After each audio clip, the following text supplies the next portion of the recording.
Hello everyone, welcome back to my channel. I'm here to do some Bible stories from the Bible. This is still going to be for March the 10th, okay? We'll be reading about Mary of Bethany, which is your niece. Okay, let's begin. Hopefully I got enough time, just 7 minutes. So she is a model of listening.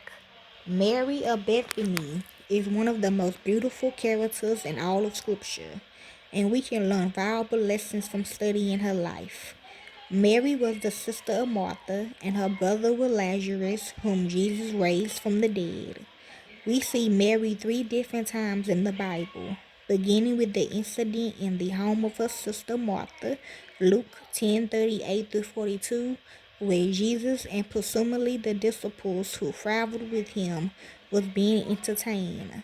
Martha was so distressed and distracted with much serving and frustrated that her sister wasn't helping that she actually rebuked Jesus, accusing him of not caring that Mary sat at his feet while she did all the work. Jesus' response gives us our first insight into Mary of Bethany. Jesus commended her for choosing the better, meaning that Mary's desire to be near her Lord and hang on to his every word was for more beneficial than running herself ragged with preparations for a meal.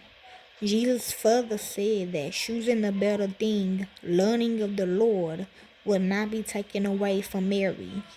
By choosing the better, Jesus meant that those whose priority in life is Christ, the knowledge of Him, and nearness to Him have chosen what will last through eternity, such as the gold, silver, and costly stones, referred to in 1 Corinthians 3:11 through 12.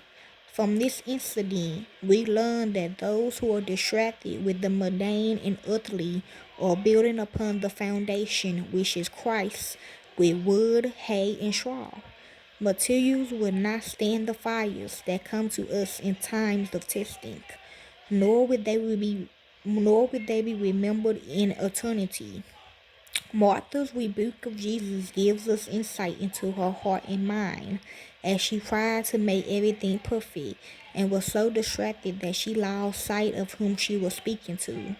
Mary's silence, which we will see again in another incident, indicates a lack of concern for herself, especially for defending herself.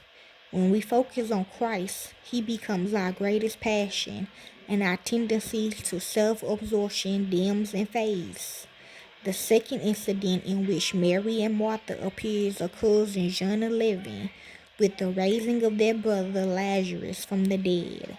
When Mary hears that Jesus has come and is calling for her, she immediately leaves the assembly of mourners in her home and wishes to meet Jesus. So great is her love for him and her desire to please and obey him that she leaves those who had come to comfort her to place herself in the arms of the greatest comforter mankind had ever known. Jesus sees her great sorrow and weeps along with her, even though he knows her sadness is going to be short-lived and that her brother will be restored to her monetarily. In the same way, when we sorrow and grieve, our greatest comfort is found in Jesus, whose compassion is boundless. When we place our hand in the nail-scarred hand, we find comfort, peace, and security, and we learn the truth of Psalms 35. Weeping may endure for a night, but joy comes in the morning. The third and final time we see Mary of Bethany is just days before Christ's crucifixion. John 12:1 through 8. A meal had been prepared. Martha was again serving while the resurrected Lazarus reclined at the table with Jesus and the disciples. At some point, Mary poured a pint of very expensive perfume on Jesus' feet and wiped them with her hair. In spite of criticism from Judas Iscariot about the waste of the costly substance, Mary said nothing. Rather, Mary allowed Jesus to defend her, which she does, saying that she had kept this perfume for his burial and has done a beautiful act of service to him. We see two amazing things about Mary, here from which we can take our example. First, she seems to know that the time of Jesus' death on the cross was at hand, a fact that had escaped the disciples in spite of Jesus' clear declaration of this truth. No doubt, Mary contented herself with listening to her Lord and meditating on his words, while the disciples bickered about who would be greatest among them in the kingdom.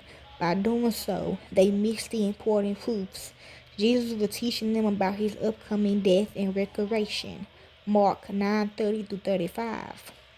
How often do we miss spiritual truths because we are self-focused and overly concerned for our rewards, our status, and our reputation among men? Second, we see in Mary a subtle conviction and confidence in her Lord, so much that she is not compelled to defend herself in the face of criticism. How often do we jump at the chance to justify ourselves in the eyes of others who criticize and mock us, particularly where our faith is concerned, question mark. But if we, like Mary, make sitting at the feet of Jesus and listening to him our priority, we will have her depth of understanding, her passion for Christ, and her complete faith in his plan for our lives. We may not have Jesus sitting in our living rooms in person, but we have his word, the Bible, and from it we have all the knowledge and understanding we need to live a life of secure and confident faith like Mary of Bethany. Okay, y'all? But that's her story. Enjoy.